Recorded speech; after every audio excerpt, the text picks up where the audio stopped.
Jadi fungsi ini bukan untuk mematikan komentar, tapi untuk menentukan komentar mana yang boleh langsung tampil dan komentar mana yang perlu kita tinjau terlebih dahulu. Nah, berikutnya ada fitur block words, ini untuk memblokir kata-kata atau komentar yang masuk di kolom komentar kita. Lalu apakah setelah kita setting secara default ini masing-masing video tetap bisa kita ubah settingannya?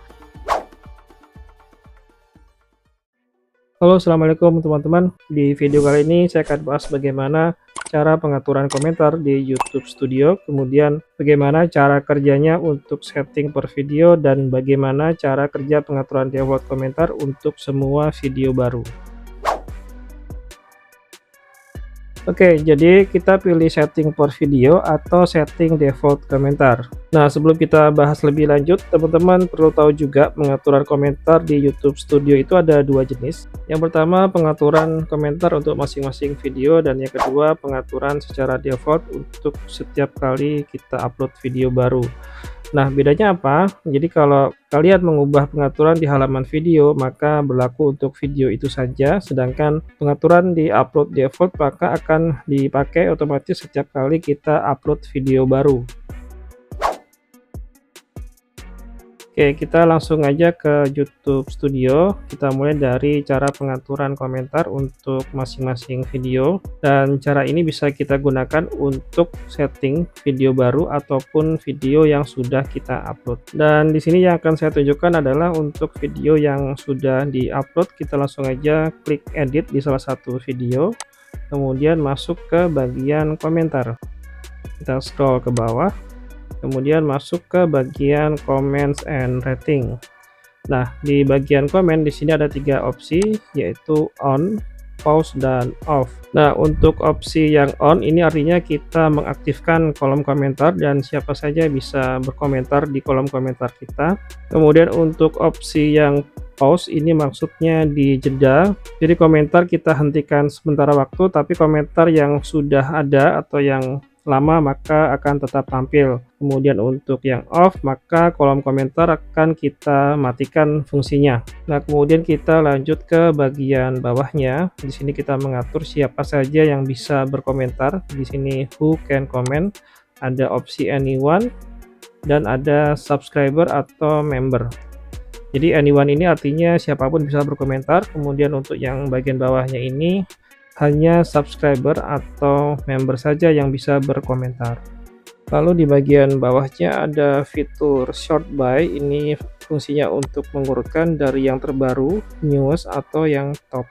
Nah, selanjutnya kita ke bagian opsi moderasi ya teman-teman. Di sini secara garis besar fungsi moderasi ini untuk menyaring komentar sebelum tampil di video kita. Nah, jadi fungsi ini bukan untuk mematikan komentar, tapi untuk menentukan komentar mana yang boleh langsung tampil dan komentar mana yang perlu kita tinjau terlebih dahulu. Nah, di bagian ini YouTube menyediakan beberapa tingkat filter dari yang paling longgar sampai dengan yang paling ketat. Nah, di sini kalau kita lihat ada 4 opsi ya, ada non, basic, strict, dan hold all.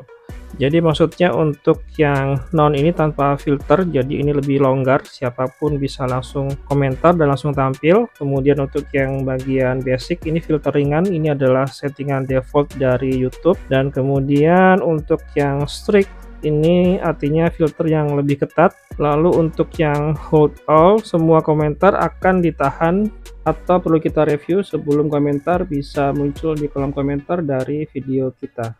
Nah, untuk pengaturan ini jangan lupa hanya berlaku untuk video yang kita edit saja.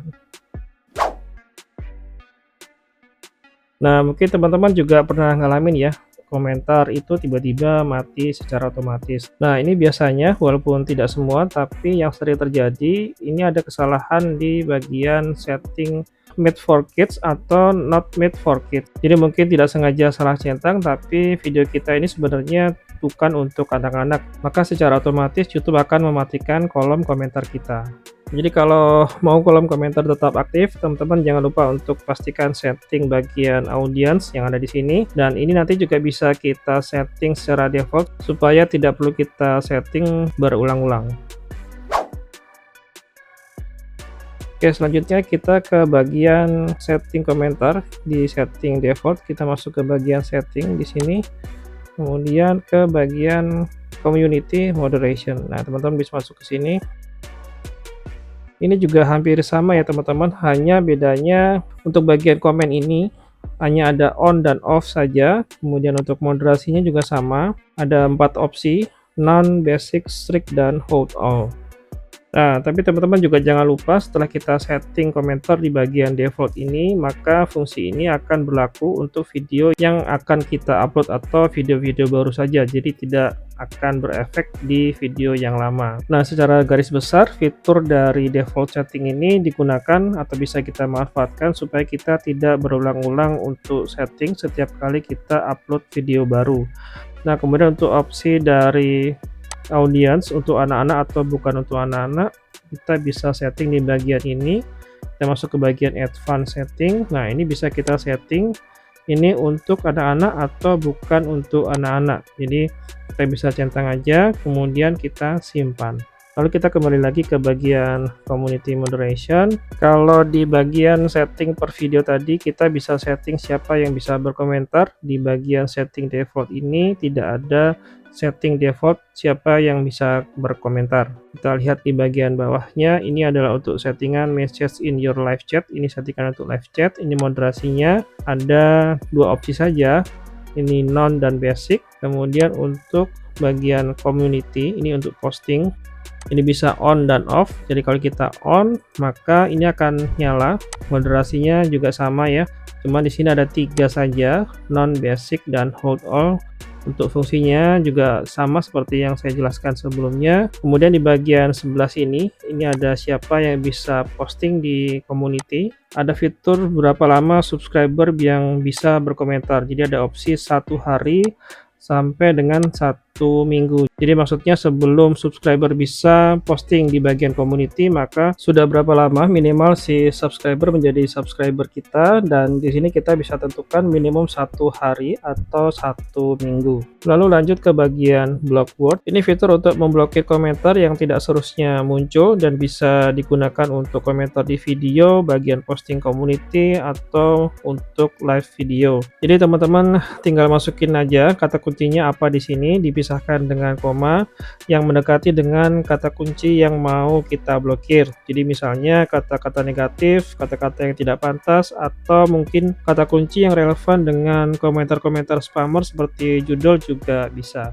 Dan selanjutnya ada fungsi juga untuk link text, hold comments with hashtag and URLs. Ini maksudnya kalau ada komentar yang menggunakan hashtag atau link atau website, ini akan dimoderasi terlebih dahulu untuk bisa kita review, bisa kita rilis atau tidak. Nah, kalau udah, jangan lupa untuk kita simpan pengaturannya. Kita lanjut ke bagian tips. Mungkin teman-teman ada yang nanya untuk setting moderasi ini sebaiknya pakai yang mana. Kalau untuk saya biasanya pakai yang basic. Ini adalah settingan default dari YouTube-nya. Lalu apakah setelah kita setting secara default ini masing-masing video tetap bisa kita ubah settingannya? Untuk settingan di masing-masing video tetap bisa kita ubah. Jadi default setting ini sebenarnya berfungsi supaya kita lebih cepat untuk upload dan tidak merubah settingan-settingan yang sudah kita setting secara default. Jadi di sini kalau kita lihat sudah mengikuti dari defaultnya, on, basic, dan lain sebagainya. Jadi begitu teman-teman, bagaimana cara pengaturan komentar di YouTube Studio. Jika ada pertanyaan atau request tutorial video yang lain, silakan tuliskan di kolom komentar. Sekian dulu dari saya, sampai jumpa di video berikutnya. Assalamualaikum warahmatullahi wabarakatuh.